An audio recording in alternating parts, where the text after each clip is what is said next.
उत्तराखंड के ठंडे ठंडे पहाड़ों के बीच, जहां धुंध सुबह सुबह घनी होकर जमीन छूती है और रातें काले अंधेरे से भर जाती हैं, वहीं एक छोटा सा गांव बसा था, माछीगढ़। इस गांव में कोई बिजली नहीं थी, घर पत्थर के थे, लोग अपनी परंपराओं से जुड़े थे, लेकिन उनकी जुबान पर हमेशा एक ही नाम रहता, मंदिर। वहां मत जाना। एक ऐसा मंदिर जो गांव के सबसे किनारे पर, जंगल के अंदर, एक ऊंची पहाड़ी पर स्थित था। 500 साल पहले माछीगढ़ में एक ब्राह्मण, पंडित राघव रहता था। वो बहुत पढ़ा लिखा था। उसकी पत्नी का नाम था ललिता, एक ऐसी महिला जिसकी भगवान के प्रति श्रद्धा अनन्य थी। हर सुबह वो सूरज निकलने से पहले उठकर मंदिर जाती थी। वो वहां बैठकर पूजा करती, भजन गाती और अपने दिल की सारी बातें भगवान से साझा करती। लेकिन एक दिन राघव को यह सब देखकर गुस्सा आ गया। उसे लगा कि ललिता उससे ज्यादा भगवान से प्यार करती है। वो मंदिर में जाकर ललिता के सामने खड़ा हो गया और बोला, तुम्हें अपने पति के सामने झुकना चाहिए था, न कि काले पत्थर के सामने। ललिता ने कुछ नहीं कहा, वो बस रोती रही। रात में वो मंदिर में आई और एक बेल के पेड़ से फांसी लगा ली, लेकिन उसने अपनी आत्मा को भगवान के चरणों में समर्पित कर दिया और उसकी आत्मा ने एक शाप दिया, जो भी इस मंदिर में घुसेगा उसे कभी बाहर नहीं जाने दूंगी। अजय 24 साल का युवा एक यूट्यूबर था। वो अजीबोगरीब स्थानों पर वीडियो बनाता था। उसका चैनल काफी लोकप्रिय था। एक दिन उसे एक पुराने फोरम पर माछीगढ़ के शपित मंदिर के बारे में पता चला। अगर मैं वहां जाऊं तो ये मेरा सबसे बड़ा वीडियो होगा, वो सोच रहा था।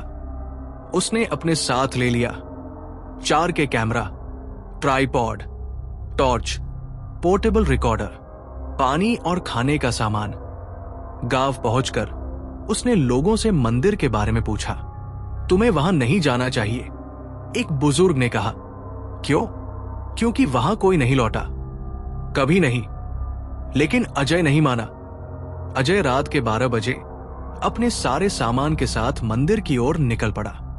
जैसे जैसे वो आगे बढ़ता गया, हवा में एक अजीब सी गंध आने लगी, मांस की गंध मिश्रित फूलों की सुगंध। मंदिर का दरवाजा खुला था। लकड़ी की आवाज क्र्र। बेशक यहां शपित मंदिर 500 साल का अभिशाप की कहानी का जारी हिस्सा, पूरे डर, सस्पेंस और भावनाओं के साथ। अजय ने धीरे धीरे मंदिर के अंदर कदम रखा। एक ठंडी हवा उसके चेहरे पर आई। ऐसा लगा जैसे उसकी आत्मा को छू रही हो। उसने टॉर्च चलाई। उसकी रोशनी में मंदिर के अंदर का नजारा सामने आया। पुरानी दीवारें, टूटे हुए स्तंभ, खंडहर में तब्दील पूजा स्थल, और बीच में एक मूर्ति, एक देवी की। लेकिन वो मूर्ति कुछ अलग थी। उसकी आंखें खाली थी। उसके चेहरे पर एक गहरा दुख छाया हुआ था और उसके पास एक लाल साड़ी में लपेटी हुई आकृति थी। अजय ने कैमरा ऑन किया और फुसफुसाते हुए बोला, यह तो कोई पुराना पुतला है या फिर किसी की लाश। उसने कैमरे के साथ आगे बढ़कर उस आकृति के पास जाना शुरू किया, लेकिन जैसे ही वो उसके करीब पहुंचा, कैमरा बंद हो गया। क्या हुआ? उसने टॉर्च की ओर देखा, वो भी बुझ गई। अचानक एक सुरीली लेकिन भयावह आवाज उसके कानों में घुसी। तुमने मेरे मंदिर में क्यों घुसा? अजय घबरा गया। उसने भागने की कोशिश की, लेकिन दरवाजा अब वहां नहीं था। हर तरफ सिर्फ दीवारें। उसने अपना फोन निकाला, कोई नेटवर्क नहीं था। फिर उसे एक दीवार पर खून से लिखे शब्द दिखे, मैं अकेली नहीं रहूंगी। अजय की सांसें तेज हो गई। वो भागने लगा, लेकिन अचानक एक हाथ उसके कंधे पर पड़ा, ठंडा, नम। उसने पीछे मुड़कर देखा। वो वही महिला थी, लाल साड़ी में। उसके बाल खुले थे, आंखें खाली। उसकी आवाज में एक गहरा दुख था।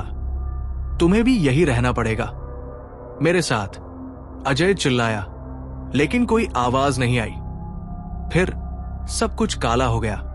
अगली सुबह गांव वाले अजय को ढूंढने लगे। वो रात भर गायब था। उसका कैमरा, टॉर्च, बैग, कुछ भी नहीं मिला। केवल एक चीज मिली, एक छोटा सा नोटबुक का पेज जिस पर लिखा था। मैंने उसे देखा।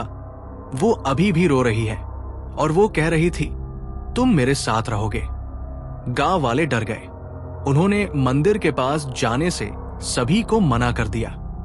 लेकिन कभी कभी रात के अंधेरे में किसी को एक रोने की आवाज सुनाई देती है और कभी कभी कोहरे में एक लाल साड़ी वाली महिला का आभास भी दिखाई देता है।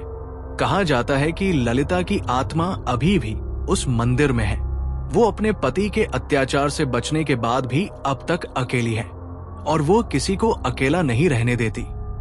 जो भी उसके मंदिर में घुसता है उसे वो अपने साथ रखना चाहती है, अपने साथी की तलाश में। कुछ लोग कहते हैं कि अजय की आत्मा अब वहीं है। वो अब वहीं रहता है, मंदिर के अंदर। कभी कभी जब कोई भागता हुआ वहां से निकलने की कोशिश करता है तो वो उसे एक आवाज सुनाई देती है, मैं यहां हूं, मुझे छोड़कर मत जाओ। क्या अजय अब भी वहां है? क्या वो ललिता को सुना रहा है या वो खुद भी उसका हिस्सा बन चुका है? कोई नहीं जानता। लेकिन एक बात तय है, माछीगढ़ का मंदिर कभी खाली नहीं रहता।